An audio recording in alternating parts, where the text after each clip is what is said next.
जय हिंद everyone. Welcome to study with K. क्या हाल चाल, कैसे हैं आप सभी लोग। आई होप आप लोग बहुत ही बढ़िया होंगे एंड आप लोगों की पढ़ाई लिखाई बड़े ही अच्छे से चल रही होगी। सबसे पहले तो आप सभी लोगों को हमारी तरफ से दिवाली की बहुत बहुत शुभकामनाएं। Wish you happy Diwali. आपके और आपके पूरे परिवार की दिवाली जो हो बहुत बढ़िया से बीते एंड आपकी जो भी इच्छाएं, जो भी आप लोगों की विशेष हों, वो क्या हो, पूरी हो जाएं। ठीक है, तो इसी के साथ हम आगे बढ़ते हैं और आज बात करते हैं कि इस लेक्चर में हमें क्या पढ़ना है। तो देखिए, आज के इस लेक्चर में हम लोग class 12th political science, politics in India since independence की जो आपकी एनसीईआरटी की बुक है, उसका लास्ट चैप्टर हमारा चल रहा था पिछले लेक्चर में, उसी को कंटिन्यू रखते हुए हम आगे बढ़ेंगे। ठीक है, लास्ट लेक्चर में हमने जो है ये बात किया था कि आपका 1990s का जो दशक होता है, वो जब स्टार्टिंग होता है उसका 1990 का साल जब शुरुआत होता है, उसके बाद से हमारे देश के पॉलिटिक्स में क्या है, कुछ 5 मेजर डेवलपमेंट आते हैं, 5 इंपॉर्टेंट चेंजेस आते हैं। ठीक है, उन्हीं के बारे में हम लोगों ने शॉर्ट में डिस्कशन किया था। ठीक है, जिसमें से पहला जो डेवलपमेंट था या पहला जो बदलाव था जिसने आज तक की राजनीति को बदल के रख दिया और आज जो हमारी पॉलिटिक्स चलती है, वो इन्हीं डेवलपमेंट से कहीं न कहीं उजागर हुई है। ठीक है? तो पहला जो डेवलपमेंट था जिसके बारे में हमने डिस्कस किया था, वो था आपका एंड ऑफ कांग्रेस सिस्टम। यानी 1990 से पहले क्या हुआ करता था, 1990 क्या 1989 इलेक्शन से पहले आपका क्या हुआ करता था कि आपकी देश की जो भी राजनीति होती थी, वो क्या होती थी, कांग्रेस पार्टी के इर्द-गिर्द ही घूमती रहती थी, ठीक है? चाहे वो नेशनल लेवल पॉलिटिक्स हो, चाहे क्या हो आपकी स्टेट लेवल की पॉलिटिक्स की आप बात कर लो, ये सब क्या थे, कांग्रेस पार्टी के इर्द-गिर्द ही घूमते रहते थे। कांग्रेस पार्टी के मतलब पहले क्या था ना कि कांग्रेस पार्टी के अंदर आपके अलग-अलग डिफरेंट क्या थे, आइडियोलॉजी के लोग पाए जाते थे, ठीक है? डिफरेंट विचारधारा के लोग पाए जाते थे, तो क्या कहा जाता था, उसे एक कांग्रेस सिस्टम कहा जाता था। तो जब आपका 1990 तक पहुँचते-पहुँचते क्या होता है कि ये जो कांग्रेस सिस्टम होता है, इसका डिक्लाइन होना या पूरा एक तरह से एंड होना स्टार्ट हो जाता है। ये पहला डेवलपमेंट आपका 1990s में होता है। दूसरा जो डेवलपमेंट था, जो आज की राजनीति में भी हमें देखा जा सकता है, वो था आपका मंडल इश्यू, यानी मंडल कमीशन का जो आपका रिकमेंडेशन था, जब उसको इम्प्लीमेंट किया था, वो इसी दौरान हुआ था। वो क्या था कि 27% जो सीट्स होंगी, वो अदर बैकवर्ड क्लासेस के लिए, कास्टेज के लिए क्या किया जाएगा, रखा जाएगा गवर्नमेंट जॉब वगैरह में, जिसके बारे में डिटेल में ही हमें आज समझना है। और जो एंड ऑफ कांग्रेस सिस्टम जो फर्स्ट पॉइंट था, यहीं से जो है आपका कोलिशन पॉलिटिक्स जो है आपकी क्या है, शुरू होती है। इरा ऑफ कोलिशन शुरू होता है, जिसके बारे में हम आज डिस्कस करेंगे, जिसमें हम डिक्लाइन ऑफ कांग्रेस के बारे में और डिटेल में डिस्कस करेंगे। हालाँकि हम लोगों ने फर्स्ट लेक्चर में किया था। हम अलायंस पॉलिटिक्स की बात करेंगे यहाँ पे, ठीक है? सो मंडल कम इश्यू में हम क्या करेंगे, आपकी political rise of other backward classes की हम डिस्कस करेंगे डिटेल में। मंडल कमीशन के बारे में समझेंगे, पॉलिटिकल फॉलआउट्स यानी दलित पॉलिटिक्स के बारे में भी हम यहाँ डिस्कस करेंगे। फिर जो थर्ड आपका जो डेवलपमेंट था, वो था कि आपका इकोनॉमिक पॉलिसी जो 1990 में हमारा चेंज किया गया था, उससे रिलेटेड डेवलपमेंट हमने डिस्कस किया था। जिसमें हमने देखा था कि जो पीवी नरसिम्हा राव जी थे प्लस मनमोहन सिंह के द्वारा इसका इम्प्लीमेंटेशन किया था, जिसकी शुरुआत किसके द्वारा की गई थी, तो राजीव गांधी जी के द्वारा इसकी शुरुआत की गई थी। ये पॉइंट हमें क्या है, नहीं भूलना है। ठीक है, ये क्या था, तो बेसिकली हमारी जो देश की इकोनॉमी रही रही करती थी पहले, इट वाज़ काइंड ऑफ क्या थी, क्लोज़्ड इकोनॉमी थी, राइट? यानी जो बाहर से कंपनियाँ आती थी देश के अंदर, उनको क्या था भैया, कोई भी परमिशन नहीं था कि आप हमारे देश में नहीं आ सकते, कोई फैक्ट्री नहीं लगा सकते। मतलब एक तरह से काइंड ऑफ क्लोज़्ड इकोनॉमी थी। बट आफ्टर दिस क्या किया जाता है, आपका इकोनॉमी पूरी तरह से ओपन कर दिया जाता है, जिसे पूरा नाम क्या किया जाता है, एलपीजी रिफॉर्म्स से कहा जाता है, लिबरलाइज़ेशन, प्राइवेटाइज़ेशन, ग्लोबलाइज़ेशन, यानी सरकारी कंपनियों को पहले दबदबा हुआ करता था, हर जगह सरकार, सरकार, सरकार, बट यहाँ पे क्या है 1990 के बाद प्राइवेटाइज़ेशन की तरफ हमारा जो पॉलिसी है वो बढ़ता जाता है, उसके बारे में हमने डिस्कस किया था। फिर आपका जो फोर्थ चेंजेज़ हुआ था वो क्या था, आपका राम माफ़ करिएगा, राम जन्मभूमि मूवमेंट के बारे में, जिसके बारे में डिटेल में और हम जो है अपना नेक्स्ट लेक्चर में डिस्कस करेंगे, जो कि आपका आएगा कम्युनलिज्म, सेक्युलरिज्म एंड डेमोक्रेसी वाले टॉपिक के अंदर, जो आपकी किताब के अंदर दिया हुआ है। एंड जो 5 डेवलपमेंट था, 5th डेवलपमेंट था, वो था राजीव गांधी जी का असैसिनेशन का, जिनका जो असैसिनेशन जो है वो एलटीटीई ग्रुप रहती है आपकी बेसिकली श्रीलंका से। तो उनके द्वारा इनका असैसिनेशन किया जाता है। उसके बाद जो है जब इलेक्शन आपका होता है तो कांग्रेस कुछ हद तक क्या है इलेक्शन में वापस आती, लगता है कि कांग्रेस जो है फिर अपना दबदबा बना लेती है, पर ये वैसा डोमिनेंस नहीं बना पाती। यहाँ से क्या है वापस तो आती, बट वो वैसा डोमिनेंस नहीं होता है जो पहले हुआ करता था बिफोर क्या है 1990 से पहले। ठीक है, वापस आती है बट उतनी दबदबा के साथ, उतनी डोमिनेंस के साथ नहीं आती है। यहाँ से क्या है इसका डिक्लाइन ही शुरू हो जाता है। ठीक है, तो ये हमने कहानी जो थी आपका फर्स्ट लेक्चर में कवर किया था, और आज डिटेल में जैसे हमने बताया हम लोग era of coalition and political rise of other backward classes के बारे में डिस्कस करने वाले हैं। ठीक है, तो देखिए हम बात करते हैं सबसे पहले इरा ऑफ कोलिशन की। तो देखिए 1989 का जो इलेक्शन था वहां से ही इरा ऑफ कोलिशन पॉलिटिक्स है उसकी शुरुआत होती है। कोलिशन पॉलिटिक्स मतलब क्या कि पहले क्या हुआ करता था, कांग्रेस पार्टी थी, राइट। हाँ, वो क्या था हम जानते हैं गवर्नमेंट बनाने के लिए, या अपने क्लास 11 की पॉलिटिक्स पढ़ा होगा कि ये जो है किसी पार्टी को क्या है मेजोरिटी चाहिए रहती है, तभी वो जो है क्या है सरकार बना पाती है। ठीक है, लोकसभा में, लोकसभा इलेक्शंस में मेजोरिटी चाहिए रहती है। बट होता क्या है 1989 से कोई भी पार्टी जो है क्या है मेजोरिटी नहीं पा पाती है।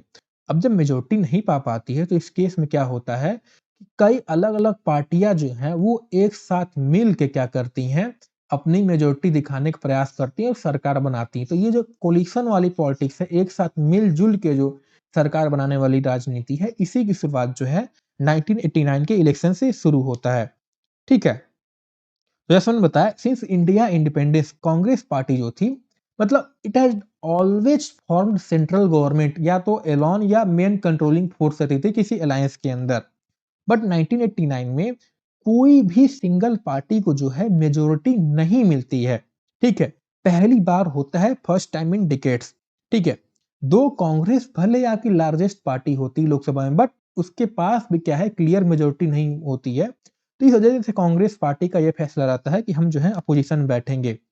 अब जब कांग्रेस पार्टी उतनी बड़ी पार्टी भैया, भले लार्जेस्ट पार्टी होती है, मेजोरिटी नहीं रहती, वो डिसाइड कर लेती है कि अपोजिशन में बैठेंगी, तो इससे क्या है और अदर पार्टीज को अपॉर्चुनिटी मिल जाती है कि वो एक साथ मिलजुल के एक कोलिशन बनाए और अपनी सरकार जो है लागे लाए।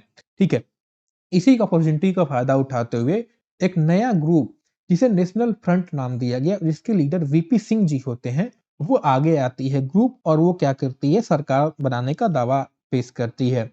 दिस ग्रुप क्या होती है, इट वाज एन अलायंस, एक अलायंस होती है, कोलिशन होती है, जिसको मोस्टली लीड किया जाता है जनता दल के द्वारा and supported by several regional party.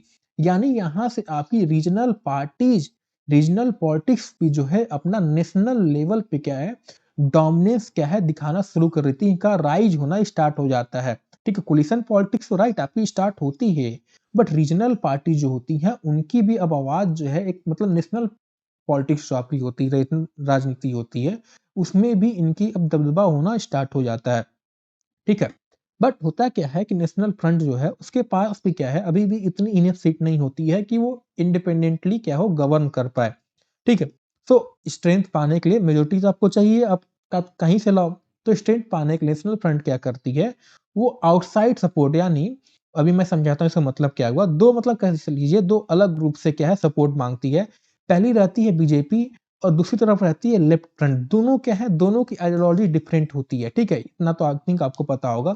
Interestingly होता क्या है कि बोथ बीजेपी, भले इनकी क्या है आइडियोलॉजी डिफरेंट होती है, ये क्या है गवर्नमेंट को विदाउट ऑफिशियली ज्वाइन, मतलब क्या कि वो कैबिनेट में नहीं बैठेंगे, बट अगर आपकी वोट्स वगैरह जो होंगी कि मेजोरिटी दिखाने की जब बात आएगी तो हम आपको सपोर्ट करेंगे, ऐसा कहते हुए ये दोनों जो है आपके सपोर्ट दिखाते हैं। ठीक है, ये क्वाइट सरप्राइजिंग था। क्यों सरप्राइजिंग था, बिकॉज ये जो ग्रुप जैसे मैंने बताया ना, दोनों की डिफरेंट आइडियोलॉजी रहती थी, एक राइट विंग एक left wing, but they cooperated temporarily for a common goal, जो तो ये रहता है कि कांग्रेस को पावर से बाहर रखना है।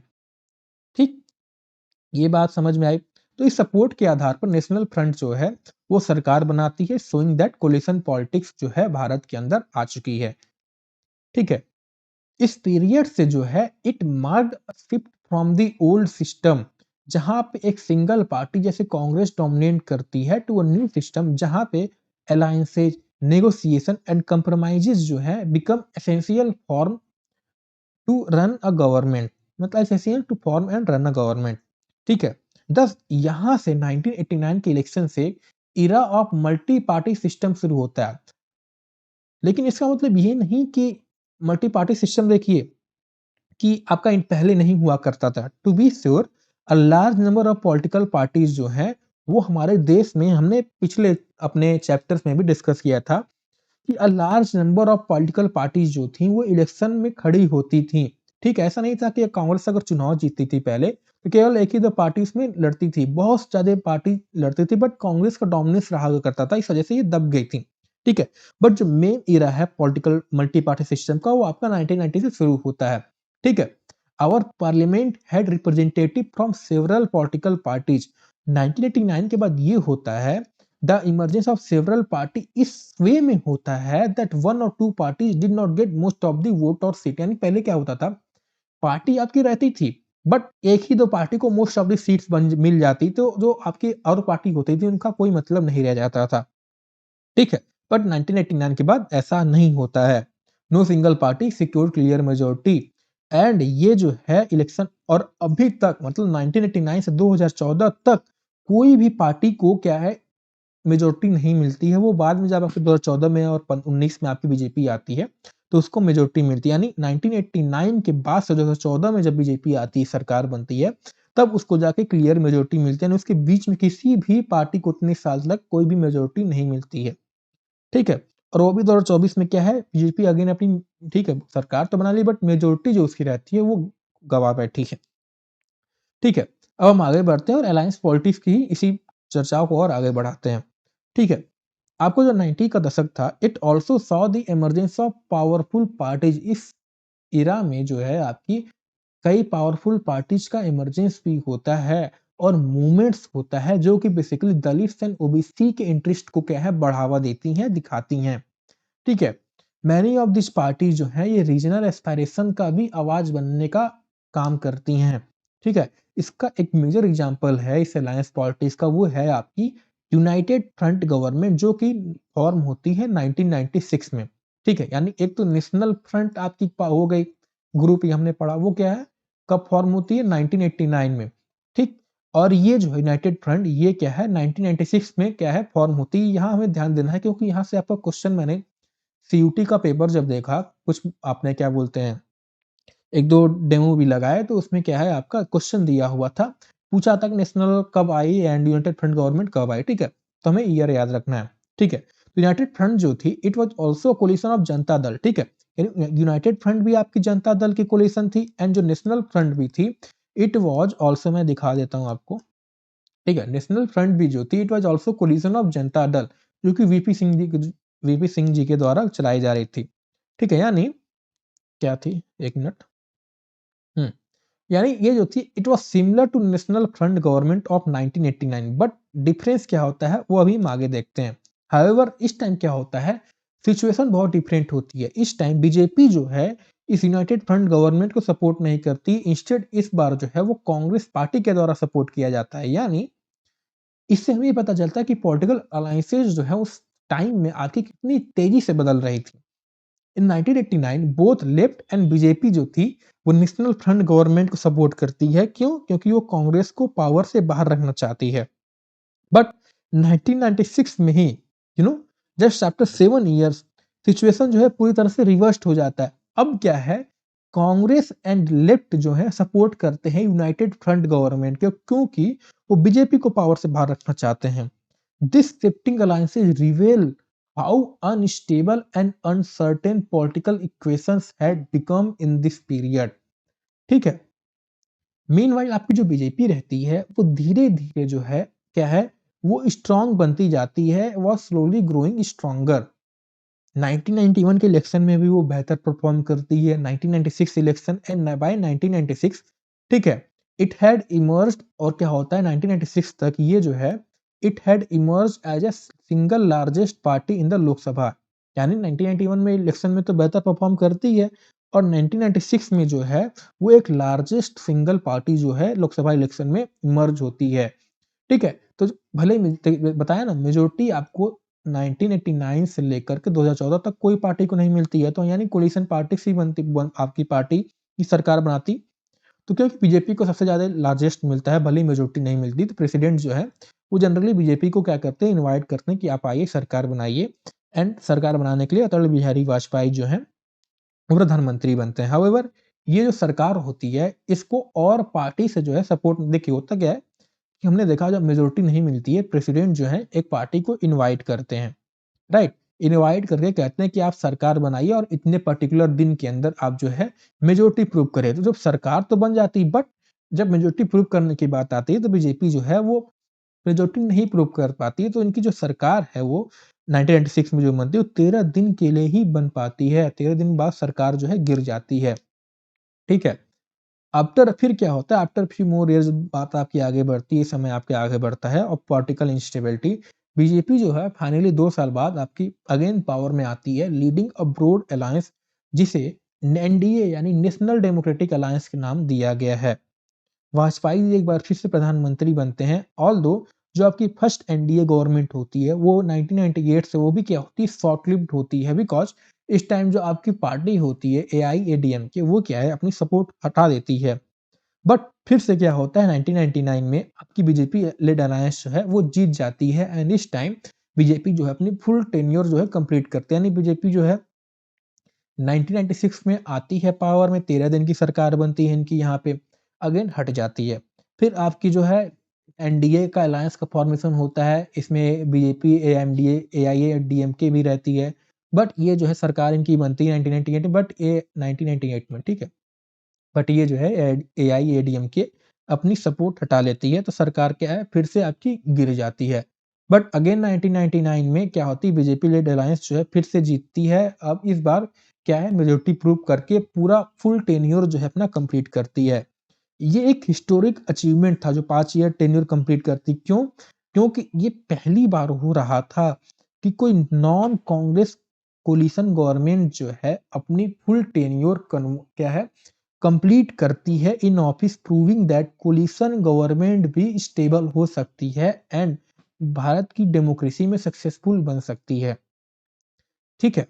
अब हम आगे बढ़ते हैं। Thus with the election of 1989 a long phase of coalition politics जो है भारत की राजनीति में स्टार्ट होती है। सिंस देन हमारे भारत में तब से लेकर के 11 सरकार बनी है सेंटर पे, जो कि सब की सब आइदर कोलिशन गवर्नमेंट बनी है या तो माइनॉरिटी गवर्नमेंट बनी है supported by the other parties, जो कि जो गवर्नमेंट नहीं ज्वाइन करते यानी कैबिनेट नहीं ज्वाइन करती, सपोर्ट दिखाती हैं अपना बाहर से। So in this new phase regional parties भी जो है, जैसे मैं बता रहा था आपको कुछ देर पहले, ये भी जो है एक इम्पॉर्टेंट बन जाती है, बिकॉज नो गवर्नमेंट जो है अब इनके पार्टिसिपेशन के बिना सरकार बना ही नहीं सकती। आज के टाइम में रीजनल पार्टीज का इतना इम्पोर्टेंस हो जाता है। शुरुआत में हमने देखा था कि कोई मतलब नहीं रहता भैया, कोई भाव ही नहीं देता है, और समय का पहिया कैसे बदलता है कि अब इनके बिना सरकार ही नहीं बन सकती, ठीक है? अब हम और इसको थोड़ा और डिटेल में समझ चलते हैं और समझते हैं कि आपकी जो कोलिशन पॉलिटिक्स है ये इवॉल्व कैसे हुई, उसका इवोल्यूशन अब पढ़ते हैं, ठीक है? मतलब इसका पूरा फ्रंट पे जो है आती तो है आपके 1989 इलेक्शन में के बाद से, बट इसका इवोल्यूशन कैसे होता है उसको हम डिस्कस करते हैं। उससे पहले की बात, to understand why coalition politics जो है आज के समय में इतना कॉमन बन गई है, हम लोग को जो है we need to look at the silent changes जो उससे पहले से हुआ हो रही थी। वो क्या थे चेंजेस, वो हम देखते हैं। देखिए, अर्ली ईयर में क्या होता था, आफ्टर इंडिपेंडेंस कांग्रेस पार्टी जो थी वो खुद एक कोलिशन की तरह क्या करती थी, काम करती थी, जिसके अंदर different interest, different social group, different ideology के लोग क्या करते थे, आते थे, जिसे कांग्रेस सिस्टम कहा गया था, ठीक है? इस टर्म को नाम कांग्रेस सिस्टम कहा गया था, राइट? बिकॉज इट इंक्लूडेड इतना इंटरेस्ट, इसे कांग्रेस सिस्टम कहा गया था। बट हाउएवर होता क्या है, सिंस लेट 1960 बहुत सारे सेक्शन, बहुत आइडियोलॉजी के लोग जो हैं, लीडर्स जो हैं, वो कांग्रेस छोड़कर अपनी खुद की एक क्या है पॉलिटिकल पार्टी बनाने चले जाते हैं। एट द सेम टाइम जो रीजनल पार्टीज का राइज होता है वो जो स्ट्रांग होती हैं आफ्टर 1977, वो क्या करती है, इस कांग्रेस की डोमिनेंस को जो एक कोलिशन की तरह काम करती है पूरी तरह से खत्म कर देती है, ठीक है? बट इवन दो, और फिर यहीं से आपकी को जो है धीरे खत्म होते होते 1989 में पूरी तरह से ये क्या है, सारी आइडियोलॉजी के लोग अपना अलग अलग एक नई पार्टी बना लेते हैं, अलग अलग हो जाते हैं, यहाँ से आपकी कोलिशन पॉलिटिक्स जो है स्टार्ट होती है। यानी पहले क्या था, कांग्रेस थी, इसके अंदर ये सब क्या थे, आते थे। अब क्या थी, कांग्रेस आपकी अलग, ये टूट के अलग पार्टी, ये टूट के अलग पार्टी, तो क्या है कोलिशन पॉलिटिक्स यहाँ से स्टार्ट होती है, ठीक है। But even though Congress week हो जाती है, but no other single party जो होती है वो स्ट्रांग इनफ होती है कि इसको पूरी तरह से रिप्लेस कर जाए, leading to multi party system coalition politics, जहाँ पे स्मॉल एंड रीजनल पार्टी जो है एक मेजर रोल करते हैं सरकार नेशनल गवर्नमेंट फॉर्म करने में, ठीक है। Thus the era of coalition government that began in 1989 वो एक एक्सीडेंट नहीं था कि अचानक से नहीं शुरू हुआ था। It was result of slow and long term changes in Indian society and politics. It reflected how India's democracy जो है इतनी डाइवर्स बन चुकी, रिप्रेजेंटेटिव है एंड रीजनलाइज्ड हो गई ओवर टाइम, ठीक है। यानी कोलिशन डायरेक्टली नहीं था, इनडायरेक्टली अब कोलिशन था 1990 से पहले, बट धीरे धीरे समय के बाद वो सब चीजें टूट के आपकी अलग हो जाती है, वहां से कोलिशन पॉलिटिक्स आपका पूरी तरह से सामने आ जाता है, ठीक है। अगर हम बात करें सेंट्रल गवर्नमेंट की सिंस 1989, तो देखिए 1 2 3 4 5 6 7 8 9 10, टोटल आपकी 11 सरकार बनती है, राइट। तो अभी हमने पढ़ा था 1989 में सबसे पहले क्या वीपी सिंह की सरकार बनती है, जब कांग्रेस का सिस्टम यहाँ से खत्म होता है। नेशनल फ्रंट अभी हमने पढ़ा, जो कि सपोर्ट रहती है लेफ्ट फ्रंट एंड बीजेपी के द्वारा बनती है, बट बीजेपी जो है जब ये नेशनल फ्रंट की सरकार जो है अडवाणी जी को अरेस्ट कर लेती है ड्यूरिंग रथ यात्रा, वो सपोर्ट हटा लेती है और सरकार गिर जाती है। फिर एक नई सरकार का क्या है, माइनॉरिटी गवर्नमेंट का फॉर्मेशन होता है, जिसमें समाजवादी एंड कांग्रेस मिलकर कोलिशन करके बनाते हैं, जिसके प्रधानमंत्री चंद्रशेखर जी बनते हैं। बट कांग्रेस जो है अगेन अपना सपोर्ट यहाँ से हटा लेती है, ये कह के कि राजीव गांधी जी के ऊपर बहुत ज्यादा सर्विलेंस किया जा रहा है, ठीक है। फिर सरकार आपकी गिर जाती है 1991 से। फिर वहां से लेकर 1996 तक कांग्रेस और एआईएडीएमके अदर सम स्मॉलर पार्टीज के द्वारा सरकार बनाई जाती है, ठीक है, जिसके प्रधानमंत्री जो होते हैं पीवी नरसिम्हा राव बनते हैं। इसके बाद आपकी वाजपेयी जी की सरकार आती है 13 दिन वाली, जो मैंने बताया था, ठीक है। वो रिजाइन कर जाते हैं क्योंकि मेजोरिटी नहीं प्रूव कर पाती। फिर आपकी 1996 में एच डी देवे गौड़ा जी हमारे प्रधानमंत्री बनते हैं, यूनाइटेड फ्रंट एंड कांग्रेस। फिर हमने देखा कि कांग्रेस सपोर्ट हटा लेती है, सरकार गिरती। फिर आई के गुजराल जी बनते हैं, फिर अगेन कांग्रेस सपोर्ट हटा लेती है। फिर हमने देखा कि वाजपेयी जी 1998 में फिर बनाती है अपनी सरकार, बट एआईएडीएमके जो है सपोर्ट हटा लेती है। उसके बाद से जो है आपकी एनडीए आती है, बीजेपी के प्लस के सपोर्ट बीजेपी द्वारा लीड की जाती है। वाजपेयी जी यहाँ पे सरकार बनाते हैं, पूरा टर्म कंप्लीट करते हैं। उसके बाद मनमोहन सिंह जी की सरकार आती है यूपीए, जो कि लीड की जाती है कांग्रेस के द्वारा, जो अपना जो है 2 फुल टर्म जो है 10 साल यानी कंप्लीट करती है। और तब से लेकर के 2014 से अभी तक बीजेपी की सरकार जो है एनडीए के द्वारा लीड की जा रही है। माफ करिएगा, एनडीए की सरकार बीजेपी के द्वारा लीड की जा रही सरकार अभी तक हमारी चल रही है। हालांकि 2024 में बीजेपी जो है अपनी मेजोरिटी हार जाती है। इससे पहले बीजेपी के पास मेजोरिटी रहता है, बट वो क्या है कोलिशन में ही बनाती है सरकार 2014 और 2019 वाली, ठीक। ये कहानी मैंने थोड़ा तेजी से बढ़ाया, ठीक है, क्योंकि यहाँ ज्यादा समझने वाली चीज नहीं थी, बस आपको पढ़ना थी किसकी सरकार कितनी थी, ठीक है। अब हम आगे बढ़ते हैं और समझते हैं आपकी political rise of other backward classes. इसमें हम बात करेंगे वे आपकी मंडल कमीशन वगैरह की, और ओबीसी की जो है राइज कैसे होती है। देखिए अब हम आगे बढ़ते हैं। One of the most long term political changes जो आपकी इस टर्म में होती है, सब 1990 के बाद की हम बात कर रहे हैं पीरियड की, वो होता है rise of other backward classes as a political force. इनका जो राइज होता है, ठीक है। जो टर्म ओबीसी है ये एक एडमिनिस्ट्रेटिव कैटेगरी को दर्शाता है, जो कि उन कास्टेज एंड कम्युनिटी को दिखाता है जो कि एससी एसटी को छोड़ करके आते हैं, but they still suffer from social and educational backwardness. यानी ऐसे लोग जो कि एससी एसटी के अंदर नहीं आते हैं, but they still suffer from social and educational backwardness, उन्हीं को ओबीसी के कैटेगरी में डाला जाता है, उन्हीं ओबीसी कहा जाता है, अदर बैकवर्ड क्लासेज कहा जाता है, ठीक है। This communities are also called as backward castes, ठीक है। तो हुआ क्या था, for long time after independence OBC जो थे they were basically largely supporter of Congress party. But होता क्या है 1970 और 80s में जो सपोर्ट होता है स्पेशली कांग्रेस के प्रति, वो क्या होता है डिक्लाइन होना स्टार्ट हो जाता है, क्योंकि उन लोग को लगता है बैकवर्ड कास्ट के जो होते हैं कि हमारी जो सरकार है वो क्या है, मतलब कांग्रेस जो है वो हमें उतना क्या है हमारी आवाज को उतनी ऊपर नहीं बैठा रही, हमको उतना सपोर्ट नहीं कर रही, हमारा डेवलपमेंट नहीं हो रहा है। इस वजह से वहां से जो है कांग्रेस को डिक्लाइन होना, सपोर्ट हटना स्टार्ट हो जाता है।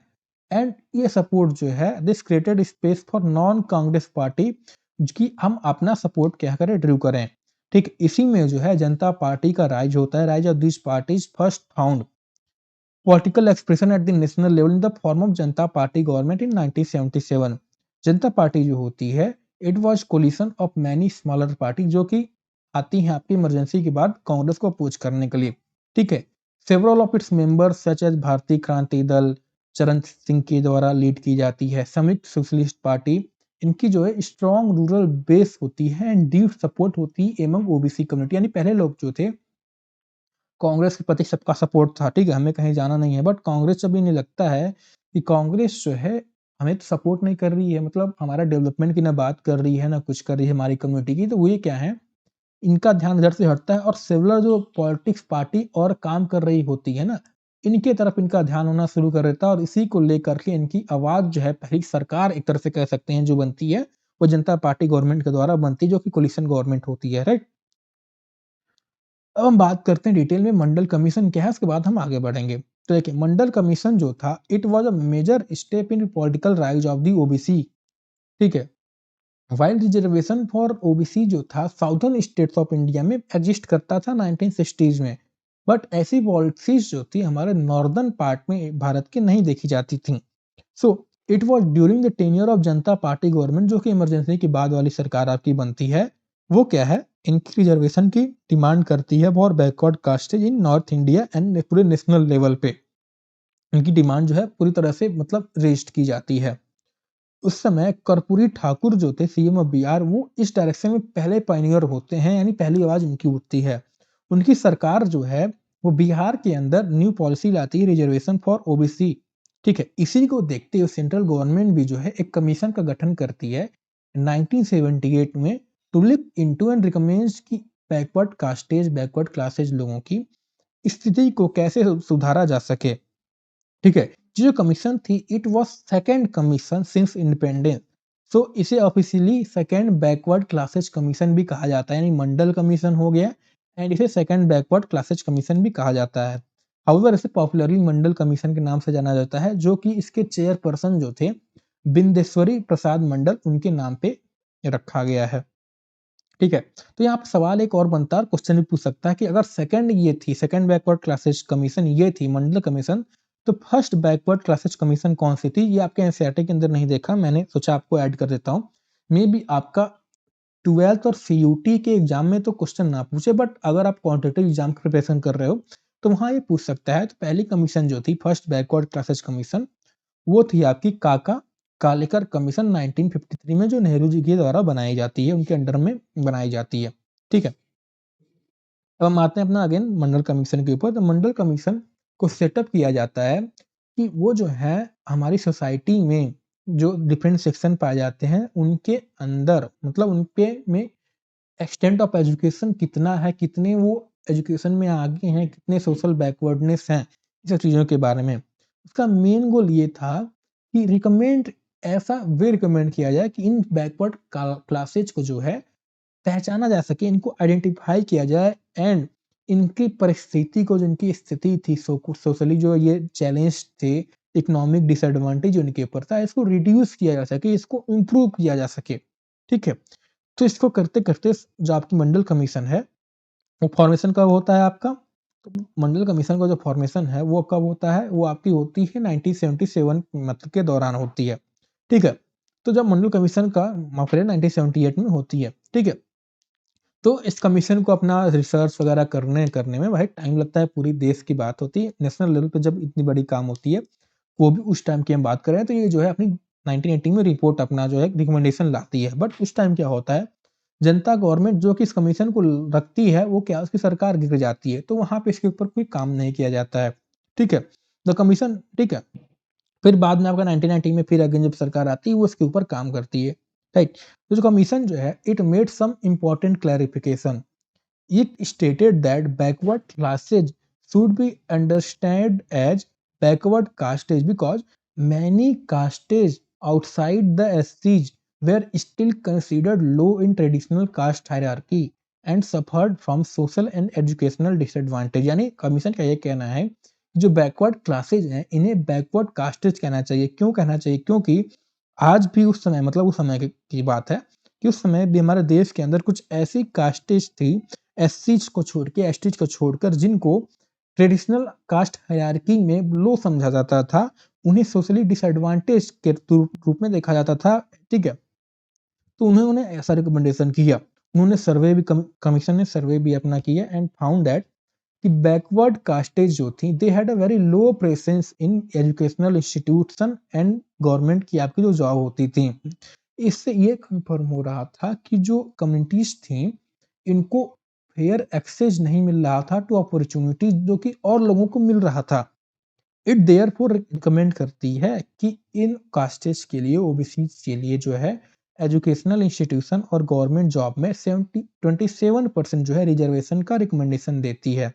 अपार्ट फ्रॉम रिजर्वेशन, कमीशन जो है ये भी सजेस्ट करती है टू इम्प्रूव कि इनकी जो कंडीशन है वो लैंड रिफॉर्म के through better access to credit, यानी लोन्स, क्रेडिट के बाद मतलब loan, and social development programme में कैसे इनकी इम्प्रूवमेंट की जा सके, ठीक है। अब होता क्या है, अगेन जब इनकी सरकार जो है आती है, नेशनल फ्रंट गवर्नमेंट जो है आपकी 1990 में आती है, तो वो जो है इसका जो one of the key recommendation होता है 37% ऑफ जॉब को रिजर्व करने का सेंट्रल गवर्नमेंट में, उसको क्या है ये इम्प्लीमेंट कर देती है। अब इम्प्लीमेंटेशन से क्या है, जाहिर सी बात है आपकी एजिटेशन एंड वायलेंस होने थे, बहुत ज़्यादा शहरों में जो है नॉर्थ इंडिया के होते हैं। इस डिसीजन को सुप्रीम कोर्ट में भी चैलेंज किया जाता है, जिस ये बहुत ही फेमस केस है जिसका नाम है इंदिरा स्वानी केस, नाम से इसे दिया जाता है, जो कि इसके वन ऑफ द पिटिशनर होते हैं, ठीक है।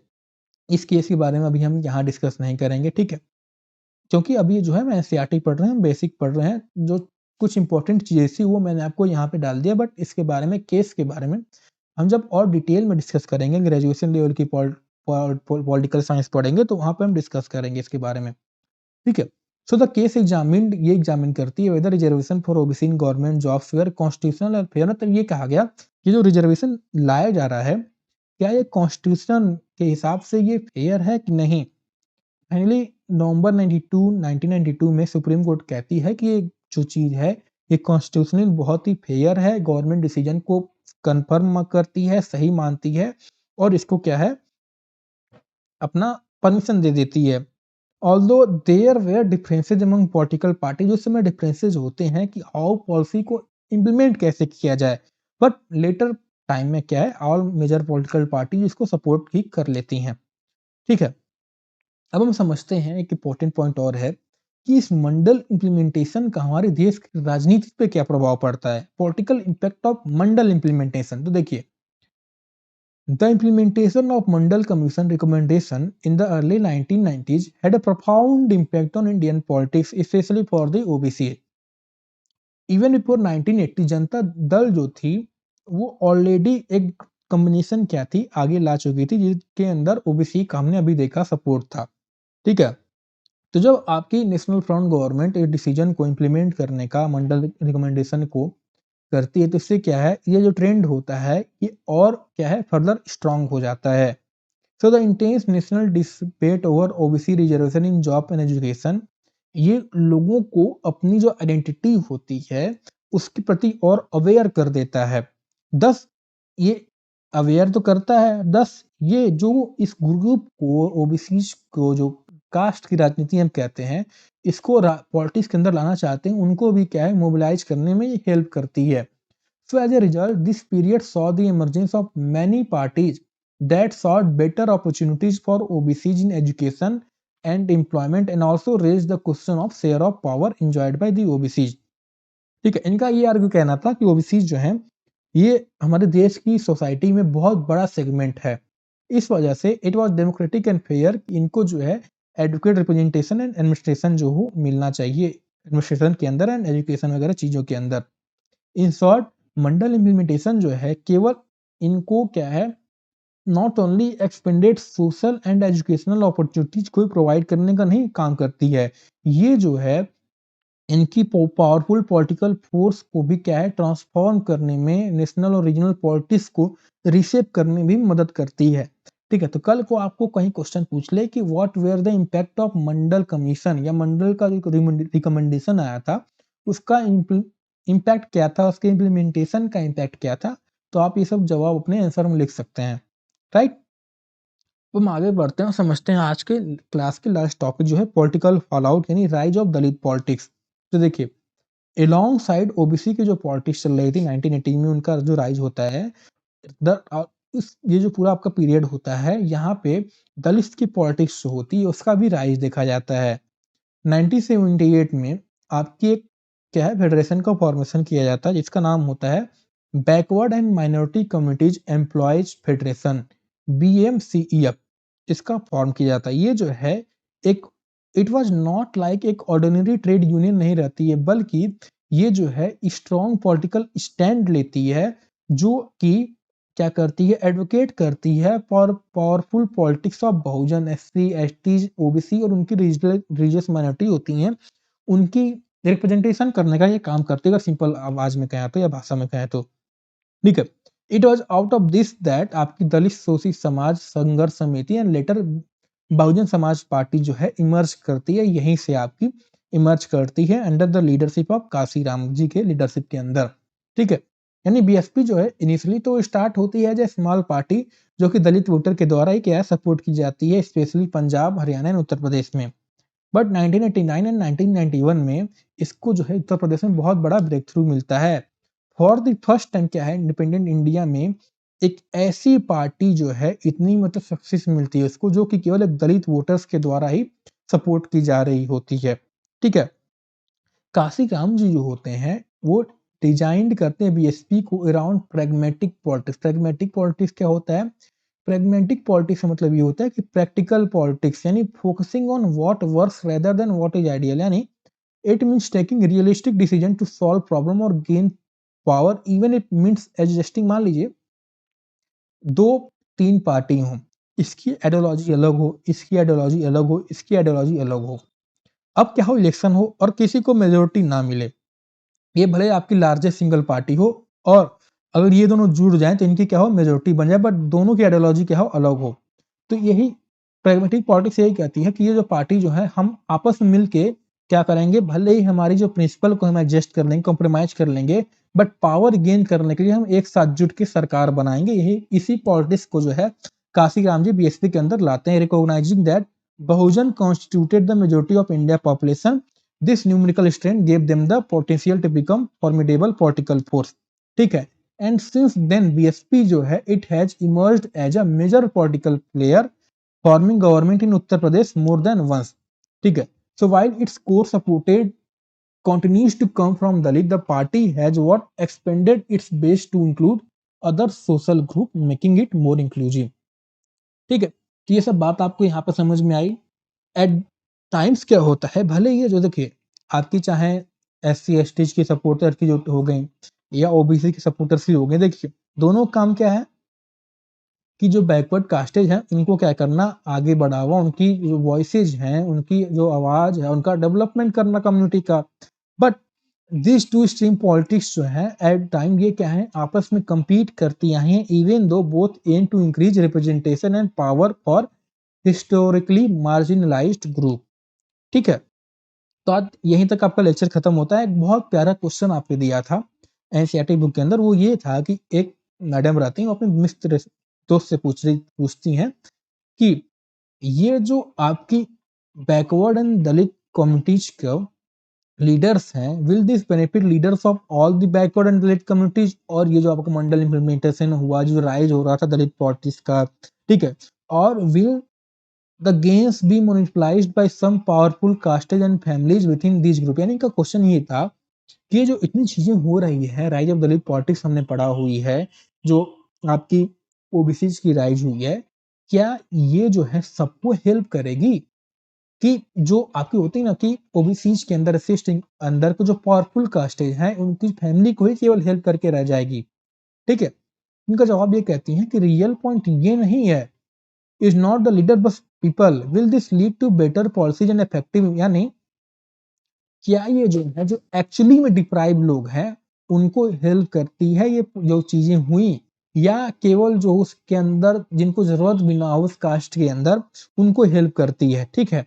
और क्या ये केवल एक राजनीति का गेम रह जाएगा, इस सवाल का ये मतलब रहता है, ये पूछती हैं, ठीक है।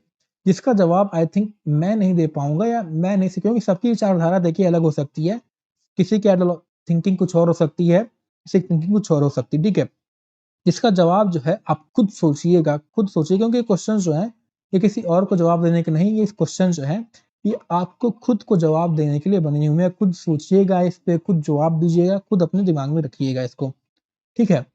तो आई थिंक आज के लिए बस इतना ही। आज के क्लास में हमने जो है 2 टॉपिक पढ़ा, जिसमें हमने एरा ऑफ कोलिशन को डिस्कस किया, कोलिशन पॉलिटिक्स को डिस्कस किया और मंडल कमीशन को हमने डिस्कस किया, ठीक है?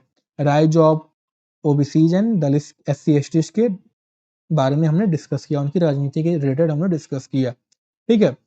तो मिलते हैं आपको अगले क्लास में। अगले क्लास में जो है हम लोग अपना ये अयोध्या का जो आपका इश्यू रहा, उसके बारे में डिटेल में डिस्कस करेंगे, ठीक है? और आपका इमर्जेंस ऑफ न्यू कंसेंसस जो आपका टॉपिक है, उसके बारे में डिस्कस करेंगे, ठीक है? मिलते हैं आपको अगली क्लास में। अगर आपको ये लेक्चर पसंद आया हो, तो please make sure to like, share and subscribe this channel. जय हिंद।